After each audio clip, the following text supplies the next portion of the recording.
السلام علیکم۔ رات کے 8 بجے ہیں۔ یہ ریڈیو پاکستان ہے۔ خبرنامے کے ساتھ حاضر ہیں ترنم حامد اور ایاز اسلم۔ پہلے اہم خبروں کا خلاصہ۔ ایران کے صدر پاکستان کے 3 روزہ دورے پر کل اسلام آباد پہنچ رہے ہیں۔ وزیر اعظم نے قومی شاعر علامہ محمد اقبال کے یوم وفات پر اپنے پیغام میں پاکستان کو امن اور بھائی چارے کا گہوارہ بنانے پر زور دیا ہے۔ وزیر خزانہ نے عالمی مالیاتی اداروں کے ساتھ اپنی بات چیت کو مثبت قرار دیا ہے۔ ضمنی انتخابات کے لیے پولنگ کے بعد ووٹوں کی گنتی جاری ہے۔ وفاقی حکومت نے مختلف صلاحیتوں کے حامل خصوصی بچوں کے والدین کی سہولت کے لیے ایک موبائل ایپ کا اجرا کیا ہے۔ پاکستان نے غزہ کے عوام کے لیے امداد کی 8ویں کھیپ روانہ کی ہے۔ گزشتہ 24 گھنٹے کے دوران غزہ میں اسرائیل کے جاری وحشیانہ حملوں میں 48 فلسطینی شہید ہو گئے۔ بھارت سے آئے ہوئے سکھ یاتریوں نے اپنے دورے کے دوران بہترین سہولتیں فراہم کرنے پر پاکستان کا شکریہ ادا کیا ہے۔ پاکستان کے شہزیب رند نے دبئی میں کراٹے کے مقابلے کامبیٹ 45 میں بھارت کے رانا سنگھ کو شکست دے دی ہے۔ پاکستان اور نیوزی لینڈ کے درمیان تیسرا T20 بین الاقوامی کرکٹ میچ راولپنڈی میں جاری ہے۔ اور ممتاز گلوکارہ اقبال بانو کی آج 15ویں برسی منائی گئی۔ اہم خبروں کا خلاصہ آپ نے جانا، اور اب خبروں کی تفصیل کے لیے پہلے ترنم حامد۔ جی بہت شکریہ ایاز۔ ایران کے صدر ڈاکٹر سید ابراہیم رئیسی کل سے پاکستان کا 3 روزہ سرکاری دورہ کریں گے۔ دفتر خارجہ کی ترجمان ممتاز زہرا بلوچ نے ایک بیان میں کہا ہے کہ رواں سال فروری میں عام انتخابات کے بعد کسی بھی سربراہ مملکت کا پاکستان کا یہ پہلا دورہ ہوگا۔ ایران کے صدر کے ہمراہ ان کی اہلیہ اور ایک اعلیٰ سطح کا وفد بھی ہوگا، جس میں وزیر خارجہ، کابینہ کے دوسرے ارکان، اعلیٰ حکام اور ایک بڑا تجارتی وفد شامل ہیں۔ اس دورے میں صدر ڈاکٹر ابراہیم رئیسی، صدر آصف علی زرداری، وزیر اعظم شہباز شریف، سینٹ کے چیئرمین سید یوسف رضا گیلانی اور قومی اسمبلی کے اسپیکر سردار ایاز صادق سے ملاقات کریں گے۔ وہ لاہور اور کراچی بھی جائیں گے اور صوبائی قیادت سے بھی ملاقات کریں گے۔ ان ملاقاتوں کے ایجنڈے میں پاک ایران تعلقات کو مزید مضبوط بنانا اور تجارت، روابط، توانائی، زراعت اور لوگوں کے درمیان روابط سمیت مختلف شعبوں میں تعاون کا فروغ شامل ہے۔ دونوں ملکوں کے رہنما دہشت گردی کے مشترکہ خطرے سے نمٹنے کے لیے علاقائی اور عالمی صورتحال اور باہمی تعاون پر بھی تبادلہ خیال کریں گے۔ معروف مذہبی دانشور ڈاکٹر راغب حسین نعیمی نے آج لاہور میں وزیر اعظم محمد شہباز شریف سے ملاقات کی۔ وزیر اعظم محمد شہباز شریف نے پاکستان کو عظیم فلسفی شاعر علامہ محمد اقبال رحمۃ اللہ علیہ کے تصور کے مطابق امن اور سیاسی رواداری کا گہوارہ بنانے کی ضرورت پر زور دیا ہے۔ انہوں نے علامہ اقبال کی 86ویں برسی کے موقع پر ایک پیغام میں نوجوان نسل کو مسلسل جد و جہد اور علم و تحقیق کے ذریعے مستقبل کی راہیں تلاش کرنے کا سبق دیا۔ شہباز شریف نے کہا کہ علامہ محمد اقبال کا فلسفہ خودی سب کے لیے مینارہ نور ہے، اور ان کے فلسفے کی روشنی میں ہم انسانیت کے بلند ترین مقام تک پہنچ سکتے ہیں۔ ڈاکٹر علامہ محمد اقبال کی آج 86ویں برسی منائی جا رہی ہے۔ مزید تفصیلات ریڈیو پاکستان کے نمائندے عمار امجد کی اس رپورٹ میں۔ فلسفی شاعر اور مفکر ڈاکٹر علامہ محمد اقبال کی آج 86ویں برسی منائی جا رہی ہے، جس کا مقصد برصغیر کے مسلمانوں کے لیے ان کی عظیم خدمات کو خراج عقیدت پیش کرنا ہے۔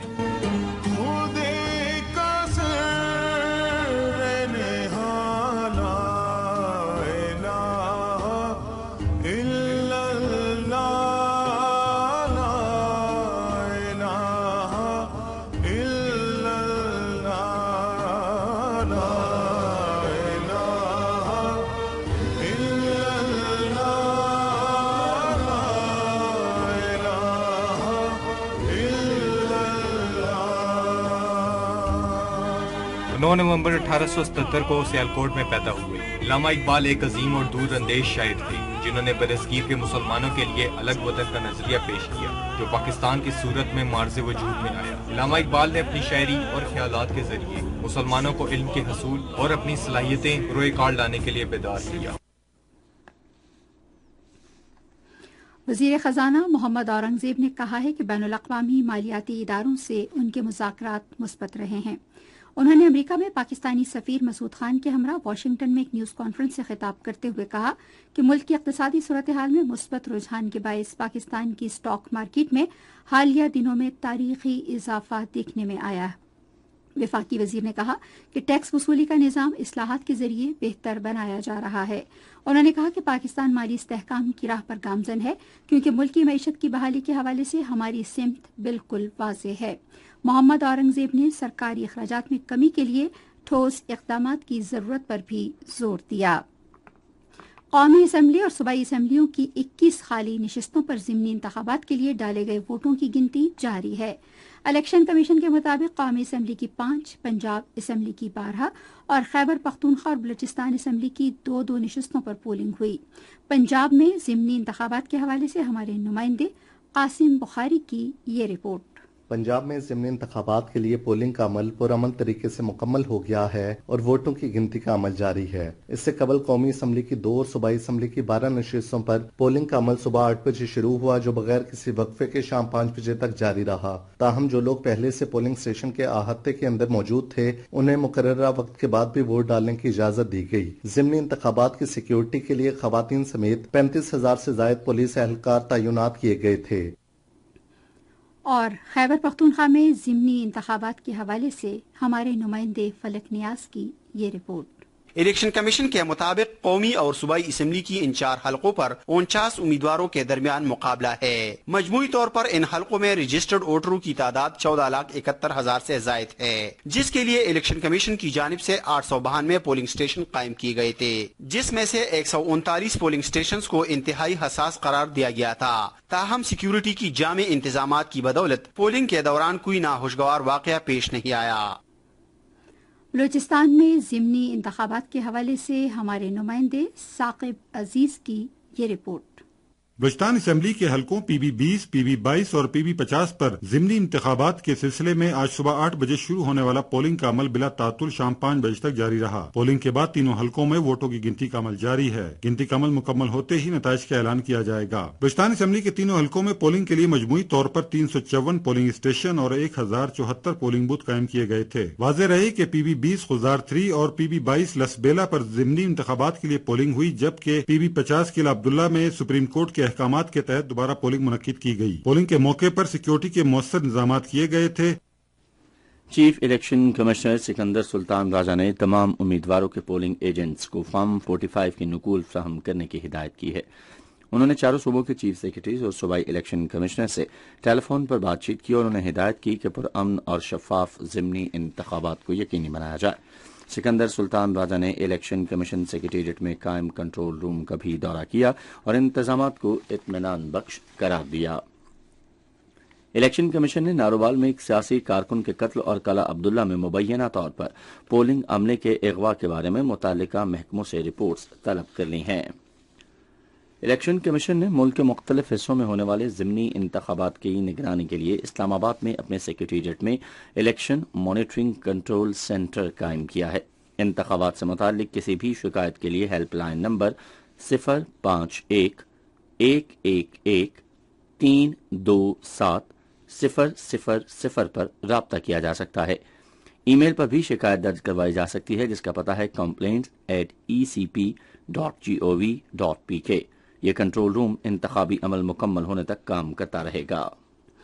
اطلاعات و نشریات کے وزیر عطا اللہ تارڑ نے نارووال میں ضمنی انتخابات کے دوران پاکستان مسلم لیگ نون کے سینئر کارکن کے قتل کی شدید مذمت کی ہے۔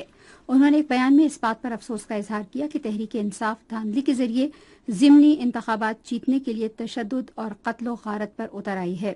وفاقی وزیر نے مرحوم کی مغفرت کے لیے دعا کی اور لواحقین سے اظہار ہمدردی بھی کیا۔ ادھر وزیر اعلیٰ پنجاب مریم نواز نے کہا ہے کہ نارووال میں مسلم لیگ نون کے کارکن محمد یوسف کے قاتلوں کو گرفتار کر لیا گیا ہے۔ انہوں نے ایک بیان میں کہا کہ تحریک انصاف کی غنڈہ گردی ہرگز برداشت نہیں کی جائے گی۔ انہوں نے محمد یوسف کے اہل خانہ سے تعزیت کی اور دلی ہمدردی کا اظہار کیا۔ انہوں نے کہا کہ سیاست کو نفرت اور ذاتی دشمنی میں بدلنا معاشرے کے لیے ایک بڑا چیلنج ہے۔ یہ خبریں آپ ریڈیو پاکستان سے سن رہے ہیں۔ نیشنل انفارمیشن ٹیکنالوجی بورڈ اور انسانی حقوق کی وزارت نے مختلف صلاحیتوں کے حامل خصوصی بچوں کے والدین کے لیے ایک آن لائن ایپ کا آغاز کیا ہے تاکہ وہ اپنے بچوں کا دنیا سے رابطہ قائم کرا سکیں۔ تفصیلات کے مطابق قومی آئی ٹی بورڈ اسکول تک رسائی سے محروم مختلف صلاحیتوں کے حامل تقریباً 23,000 خصوصی بچوں کو تعلیمی ادارے میں لا رہا ہے۔ یہ ایپ بچوں کے گھروں کے قریب واقع مناسب تعلیمی اداروں کے انتخاب میں ان کی معاونت کرے گی تاکہ متعلقہ اداروں میں جائے بغیر داخلے کے لیے آن لائن درخواست دے سکیں۔ وزیر خارجہ اسحاق ڈار نے کہا ہے کہ پاکستان نے غزہ کے عوام کے لیے امدادی سامان کی 8ویں کھیپ روانہ کر دی ہے۔ انہوں نے سماجی رابطے کی ویب سائٹ ایکس پر ایک پوسٹ میں کہا کہ 400 ٹن پر مشتمل امدادی سامان میں سرمائی خیمے، ترپالیں، کمبل، ادویات اور خوراک شامل ہیں۔ اسحاق ڈار نے کہا کہ یہ کھیپ مصر کی پورٹ سعید پر پاکستانی سفیر وصول کریں گے جو غزہ کے عوام میں تقسیم کرنے کے لیے مصر کے ہلال احمر کے حوالے کی جائے گی۔ انہوں نے کہا کہ پاکستان غزہ میں فلسطینی بہن بھائیوں کی ضروری انسانی ضروریات پوری کرنے کے لیے پرعزم ہے۔ ادھر آج کراچی کی بندرگاہ پر ایک تقریب میں کھیپ پاکستان میں فلسطین کے سفیر احمد ربی کے حوالے کی گئی۔ تقریب میں ایڈیشنل سیکرٹری خارجہ ایمبیسڈر احمد امجد علی، ہنگامی امدادی ادارے کے نمائندوں اور مختلف امدادی تنظیموں نے شرکت کی۔ گزشتہ 24 گھنٹے کے دوران غزہ میں اسرائیل کے مسلسل حملوں میں 48 فلسطینی شہید اور 79 زخمی ہو گئے۔ شہداء میں 14 بچے بھی شامل ہیں۔ فلسطین کی وزارت صحت کے مطابق اموات کی تعداد بڑھنے کا خدشہ ہے کیونکہ کئی افراد اب بھی ملبے تلے دبے ہوئے ہیں۔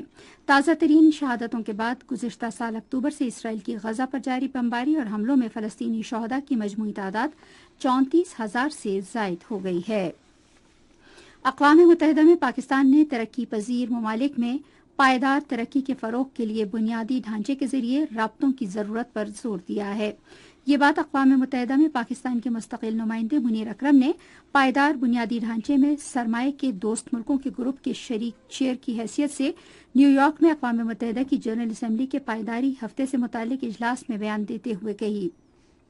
پاکستانی نمائندے نے کہا کہ ترقی پذیر ملکوں کی اکثریت کے پاس مالیاتی ڈھانچے کے لیے سرکاری وسائل نہیں ہیں۔ انہوں نے ترقی پذیر ملکوں کے لیے بڑے پیمانے پر رعایتی قرضوں کی فراہمی اور بنیادی ڈھانچے میں نجی سرمایہ کاری کے لیے مراعات دینے کا مطالبہ کیا۔ سینٹ کے ڈپٹی چیئرمین سیدال خان ناصر نے گورنر پنجاب محمد بلیغ الرحمان سے آج لاہور میں ملاقات کی ہے۔ ملاقات کے دوران باہمی دلچسپی کے امور اور ملک کی مجموعی سیاسی صورتحال پر تبادلہ خیال کیا گیا۔ گورنر نے اس موقع پر کہا کہ موجودہ حکومت ملک کو درپیش مسائل حل کرنے کے لیے ٹھوس اقدامات کر رہی ہے۔ گلگت بلتستان کے گورنر سید مہدی شاہ نے لاہور میں مسلم لیگ کاف کے صدر چودھری شجاعت حسین سے ان کی رہائش گاہ پر ملاقات کی۔ اس موقع پر چودھری شجاعت حسین نے گلگت بلتستان میں سیاحوں کو راغب کرنے کے لیے سیاحت کے شعبے میں اصلاحات کی مکمل حمایت کا اظہار کیا۔ بلوچستان کے سیلاب سے متاثرہ علاقوں میں مقامی انتظامیہ اور ایف سی پاک فوج کی امدادی کارروائیاں جاری ہیں۔ چمن میں ایک شاہراہ پوری طرح متاثر ہوئی جسے پاک فوج اور ایف سی بلوچستان نے مشترکہ کوششوں سے بحال کر دیا۔ چمن کے سیلاب زدگان میں خیمے، کمبل اور دوسری ضروری اشیاء بھی تقسیم کی گئیں۔ پاک فوج کی طرف سے قائم طبی کیمپ میں لوگوں کو مفت طبی خدمات فراہم کی گئیں۔ پاک فوج اور پاک بحریہ کی امدادی ٹیمیں گوادر اور اماڑہ کے گرد و نواح میں امدادی کارروائیاں کر رہی ہیں۔ خیبر پختونخوا کے وزیر محنت فضل شکور خان نے محکمہ محصولات کو ہدایت کی ہے کہ وہ حالیہ بارشوں اور سیلاب سے ہونے والے نقصانات کا سروے جلد مکمل کرے۔ انہوں نے ضلع چارسدہ کے مختلف حصوں کا دورہ کرتے ہوئے کہا کہ دریائے کابل کے دونوں طرف سے سیلاب سے بچاؤ کے لیے حفاظتی دیوار اور پشتے ترجیحی بنیادوں پر تعمیر کیے جائیں تاکہ سیلاب کے باعث ہونے والے نقصانات کو کم کیا جا سکے۔ وفاقی وزارت تعلیم اور پیشہ ورانہ تربیت اگلے ماہ کی 1 تاریخ سے غذائیت کا قومی پروگرام شروع کر رہی ہے۔ اس سلسلے میں پہلے مرحلے میں اسلام آباد کے تمام سرکاری پرائمری اسکولوں میں مفت کھانا ملے گا۔ وفاقی سیکرٹری تعلیم محی الدین نے ایک بیان میں کہا ہے کہ اس اقدام کا مقصد غذائی قلت کا مسئلہ حل کرنا اور اسکولوں میں داخلے اور حاضری کو بہتر بنانا ہے۔ زراعت پاکستان کی خصوصی سرمایہ کاری سہولت کونسل کا اولین ترجیحی شعبہ ہے۔ زراعت کے شعبے میں خصوصی سرمایہ کاری سہولت کونسل کی پالیسی کی وجہ سے مالی سال کی تیسری سہ ماہی کے دوران پیداوار میں 5% سے زائد کا اضافہ ہوا ہے۔ خصوصی سرمایہ کاری سہولت کونسل کے تحت اس شعبے کی ترقی کے لیے کئی پالیسی اقدامات پر عمل درآمد کیا گیا ہے۔ خصوصی سرمایہ کاری سہولت کونسل کے تحت سرسبز پاکستان اقدام کا مقصد جدید ٹیکنالوجی پر مبنی اجتماعی زرعی فارمنگ کے طریقے شروع کرنا ہے تاکہ پیداوار میں اضافہ کیا جا سکے۔ پاکستان کوسٹ گارڈ نے بلوچستان میں انسداد اسمگلنگ کی کامیاب کارروائی کی ہے۔ کارروائی کے دوران 3 آئل ٹینکر قبضے میں لے کر کسٹم حکام کے حوالے کیے گئے۔ یہ آپریشن بلوچستان کے علاقوں اتھل اور بیلا میں کیا گیا۔ گزشتہ چند روز کے دوران پاکستان کوسٹ گارڈز نے بلوچستان کے شہروں تربت اور کوئٹہ میں مختلف کارروائیوں کے دوران منشیات، تیل اور روزمرہ استعمال کی اشیاء برآمد کیں۔ آج تخلیقی صلاحیت اور جدت پسندی کا عالمی دن منایا گیا۔ یہ دن منانے کا مقصد انسانی ترقی کے تمام پہلوؤں میں اختراعی صلاحیتوں اور جدت پسندی کے کردار کے حوالے سے آگاہی پیدا کرنا تھا۔ یہ خبریں ریڈیو پاکستان سے نشر کی جا رہی ہیں۔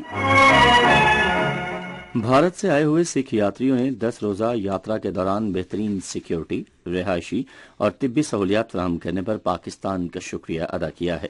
انہوں نے یہ بات آج شاہ عالم مارکیٹ میں خریداری کے بعد ریڈیو پاکستان لاہور کے نمائندے سے گفتگو میں کہی۔ سکھ یاتریوں نے کہا کہ پاکستان نے عزت اور محبت دے کر ہمارے دل جیت لیے ہیں۔ انہوں نے کہا کہ ان کے گردواروں کو خوبصورتی سے سجایا گیا اور پاکستان میں مقیم سکھ برادری کو تمام حقوق حاصل ہیں۔ سکھ یاتری کل واہگہ کے ذریعے بھارت روانہ ہو جائیں گے۔ کشمیری نوجوانوں سے شادی کرنے والی تقریباً 350 پاکستانی خواتین کو بھارت کے غیر قانونی زیر قبضہ جموں کشمیر میں مودی حکومت کے امتیازی قوانین کی وجہ سے غیر یقینی مستقبل کا سامنا ہے۔ کشمیر میڈیا سروس کے مطابق یہ خواتین کئی دہائیاں قبل بحالی پروگرام کے تحت اپنی کشمیری شوہروں کے ساتھ مقبوضہ جموں کشمیر گئی تھیں۔ وہ بری طرح پھنس چکی ہیں اور اب ان کے پاس نہ تو سفری دستاویزات ہیں اور نہ ہی پاکستان میں اپنے خاندانوں کے پاس واپس جانے کی اجازت۔ انسانی حقوق کی تنظیموں اور کارکنوں نے ان خواتین کو حقوق کی پامالی، خصوصاً ان کی نقل و حرکت پر پابندی لگانے اور انہیں اپنے خاندانوں کے پاس واپس جانے سے روکنے پر تشویش کا اظہار کیا ہے۔ ادھر کشمیر میڈیا سروس کی ایک رپورٹ میں کہا گیا ہے کہ مودی حکومت مقبوضہ جموں کشمیر میں اپنے جھوٹے بیانیے کو فروغ دینے کے لیے سچ کو مسخ اور حقائق کو توڑ مڑوڑ کر پیش کرنے کی کوشش کر رہی ہے۔ رپورٹ میں کہا گیا ہے کہ مسلسل نظر بندیوں، کشمیریوں کے خلاف ظالمانہ قوانین کے استعمال، آئے روز چھاپوں اور محاصرے اور تلاشی کی کارروائیوں نے حالات معمول کے مطابق ہونے کے بھارتی دعوے بے نقاب کر دیے ہیں۔ رپورٹ میں عالمی برادری سے مطالبہ کیا گیا ہے کہ وہ بھارت پر دباؤ ڈالے کہ وہ کشمیریوں کو اپنے مستقبل کا فیصلہ خود کرنے دے۔ علاوہ ازیں پیپلز ڈیموکریٹک پارٹی کے رہنما وحید الرحمان پرا نے کہا ہے کہ کشمیری عوام بھارت سے خوش نہیں اور لوک سبھا انتخابات کو بھارت کے خلاف ایک ریفرینڈم سمجھا جانا چاہیے۔ بھارت کی ریاست منی پور کے 11 پولنگ اسٹیشنز پر کل دوبارہ پولنگ ہوگی۔ یہ فیصلہ تشدد اور مسلح جھڑپوں کے باعث ابتدائی انتخابی عمل متاثر ہونے کے باعث کیا گیا۔ حزب اختلاف کی مرکزی جماعت کانگریس نے منی پور میں 47 پولنگ اسٹیشنز پر دوبارہ پولنگ کرانے کا مطالبہ کیا تھا۔ امریکہ نے یوکرین کو روسی حملے سے نمٹنے کے لیے $61 ارب کی فوجی امداد کی منظوری دی ہے۔ امریکی عوام نمائندگان کی طرف سے منظور کیا گیا امدادی بل اسلحے کی خریداری میں یوکرین کے لیے معاون ثابت ہوگا۔ ادھر روسی فورسز نے یوکرین کے زیر انتظام شہر کیشیف یار سے تقریباً 3 کلومیٹر کے فاصلے پر واقع گاؤں پر قبضے کا دعویٰ کیا ہے۔ جاپان میں ایزو جزائر کے قریب آبدوزوں کی تربیتی مشقوں کے دوران 2 ہیلی کاپٹرز تباہ ہونے سے عملے کا ایک رکن ہلاک جبکہ 7 لاپتہ ہو گئے ہیں۔ جاپان کے وزیر دفاع مینورو کاہیرا نے ایک نیوز کانفرنس سے خطاب میں کہا کہ اس بات کے قوی امکانات ہیں کہ ہیلی کاپٹرز کا آپس میں تصادم ہوا ہو۔ اور جمہوریہ وسطی افریقہ کے دارالحکومت بینگوئی کے ایک دریا میں کشتی ڈوبنے سے 50 افراد ہلاک ہو گئے ہیں۔ محکمہ شہری دفاع کے سربراہ نے برطانوی خبر رساں ادارے کو بتایا ہے کہ دریا میں ڈوبنے والے مزید افراد کی تلاش جاری ہے۔ اہم قومی اور بین الاقوامی خبریں آپ جان چکے ہیں، ابھی آپ کو لیے چلتے ہیں کھیلوں کی دنیا میں۔ پاکستان کے شازیب رند نے متحدہ عرب امارات کے شہر دبئی میں کراٹے کے مقابلے کامبیٹ 45 میں بھارت کے رانا سنگھ کو تیسرے اور فائنل راؤنڈ میں ہرا دیا۔ 3 مرحلے کا مقابلہ 1-1 سے برابر رہا، جس میں رضوان نے پہلے مرحلے کا مقابلہ جیتا جبکہ بھارت کے ہیمان شوکاشک نے دوسرا مرحلہ جیتا۔ تاہم تیسرے مرحلے میں شازیب رند نے کامیابی حاصل کر کے ٹائٹل جیت لیا۔ راولپنڈی میں تیسرے T20 کرکٹ میچ میں پاکستان نے نیوزی لینڈ کے خلاف 10.5 ایک اوور میں اب سے کچھ دیر پہلے تک 84 رنز بنائے تھے اور اس کے 2 کھلاڑی آؤٹ ہوئے تھے۔ اس سے قبل نیوزی لینڈ کی ٹیم نے ٹاس جیت کر پاکستان کو پہلے بیٹنگ کی دعوت دی۔ گزشتہ رات راولپنڈی میں 5 میچوں کی سیریز کے دوسرے T20 میچ میں پاکستان نے نیوزی لینڈ کی ٹیم کو 7 وکٹوں سے ہرا دیا۔ پہلے بیٹنگ کرتے ہوئے نیوزی لینڈ کی پوری ٹیم 90 رنز بنا کر آؤٹ ہو گئی۔ جواب میں پاکستان کی ٹیم نے 12.1 اوور میں مقررہ ہدف حاصل کر لیا۔ کھلاڑی شاہین شاہ آفریدی 3 وکٹیں حاصل کر کے مین آف دی میچ رہی۔ آج کراچی میں پاکستان اور ویسٹ انڈیز کی خواتین ٹیموں کے درمیان ایک روزہ بین الاقوامی کرکٹ میچوں کی سیریز کے دوسرے میچ میں ویسٹ انڈیز نے پاکستان کو 2 وکٹوں سے ہرا دیا۔ پاکستان کی خواتین کی ٹیم پہلے بیٹنگ کرتے ہوئے 48.5 اوور میں 223 رنز بنا کر آؤٹ ہو گئی۔ جواب میں ویسٹ انڈیز کی خواتین ٹیم نے مطلوبہ ہدف مقررہ 50 اوورز میں 8 وکٹوں کے نقصان پر حاصل کر لیا۔ ایک روزہ بین الاقوامی کرکٹ میچوں کی سیریز کا تیسرا اور آخری میچ منگل کو کھیلا جائے گا۔ ویسٹ انڈیز کی خواتین کو 3 میچوں کی سیریز میں 2-0 کی برتری حاصل ہے۔ 38ویں قطر اوپن گولف چیمپئن شپ میں پاکستان کے عمر خالد حسین نے چوتھی پوزیشن حاصل کر لی ہے۔ فائنل راؤنڈ میں 17ویں ہول کے بعد عمر خالد حسین انگلینڈ کے کلام فٹس گیرالڈ اور قطر کے صالح القابی کے بعد تیسرے نمبر پر تھے، لیکن بعد میں چوتھے نمبر پر چلے گئے، جبکہ تیسرے نمبر پر آئرلینڈ کے کیتھ کراولی رہے۔ ہب جیپ ریلی اس ماہ کی 28 تاریخ کو منعقد ہوگی، جس کے لیے 50 کلومیٹر کا ٹریک تیار کیا گیا ہے۔ ریلی کے منتظم اور بانی شجاعت شیروانی نے بتایا کہ ریلی بکر گڈانی میں منعقد ہوگی، جس میں ملک بھر سے نامور ڈرائیور شرکت کریں گے۔ وزیر اعظم یوتھ ٹیلنٹ ہنٹ پروگرام کے تحت صوبائی مینس لیگ مقابلے اگلے ماہ کی 1 تاریخ سے پشاور یونیورسٹی میں ہوں گے۔ یہ بات یونیورسٹی آف پشاور کے ڈائریکٹر جنرل اسپورٹس اور سابق بین الاقوامی ایتھلیٹ بحر کرم نے پشاور میں بتائی۔ انہوں نے کہا کہ اسپورٹس لیگ کے بہترین انعقاد کے لیے تمام انتظامات مکمل کر لیے گئے ہیں۔ ان مقابلوں میں ڈیرہ اسماعیل خان، بنو، مردان، سوات اور پشاور کی ٹیمیں حصہ لیں گی۔ یہ تھیں اس وقت تک کی کھیلوں کی خبریں، اور اس وقت نظر ڈالتے ہیں تجارتی سرگرمیوں پر۔ تفصیل ہے ایاز کے پاس۔ لاہور ایوان صنعت و تجارت کے صدر کاشف انور نے کہا ہے کہ مشترکہ ٹھوس اقدامات سے پاکستان اور افغانستان کے درمیان 2 طرفہ تجارت کو فروغ دیا جا سکتا ہے۔ انہوں نے یہ بات آج لاہور میں افغانستان چیمبر کے بورڈ ممبر اور پاکستان افغانستان چیمبر کے شریک صدر جان اچکزئی کی قیادت میں ایک افغان تجارتی وفد سے گفتگو میں کہی۔ کاشف انور نے کہا کہ دونوں ملکوں کے درمیان 2 طرفہ تجارتی حجم 52 کروڑ 20 لاکھ ڈالر ہے۔ اگر دونوں ملکوں کے درمیان بینکنگ روابط قائم کیے جائیں تو تجارتی حجم کو بڑھایا جا سکتا ہے۔ انہوں نے کہا کہ پاکستان اور افغانستان کے درمیان ادویات، قالین، چاول، گاڑیوں کے پرزوں سمیت دیگر شعبوں میں تجارت بڑھانے کی صلاحیت موجود ہے۔ افغان وفد کے سربراہ نے پاکستان کے ساتھ تجارت بڑھانے پر آمادگی ظاہر کی۔ پاکستان کی قومی پیداواری تنظیم جاپان کی قومی پیداواری تنظیم کے تعاون سے کل اسلام آباد میں تیار قیمتی پتھروں کی تیار شدہ مصنوعات کے موضوع پر 4 روزہ ورک شاپ کا انعقاد کرے گی۔ ورک شاپ کے انعقاد کا مقصد قیمتی پتھروں پر عالمی معیارات کا جائزہ لینا، پتھروں کو کاٹنا، پالش کرنا، ڈیزائننگ اور گرم کرنے کے طریقوں پر جامع معلومات دینا اور تیار معیار اور تجارت کے حوالے سے بہترین طریقوں پر ہم آہنگی کو فروغ دینا ہے۔ توقع ہے کہ ورک شاپ میں Cambodia, Indonesia, Malaysia, Mongolia, Nepal, Sri Lanka, Vietnam اور اے پی اور رکن ملکوں کے نمائندوں سمیت 18 غیر ملکی وفود شریک ہوں گے۔ یہ تھی تجارتی خبریں، اور اب آپ کو لیے چلتے ہیں فن کی دنیا میں۔ معروف گلوکارہ اقبال بانو کی آج 15ویں برسی منائی گئی۔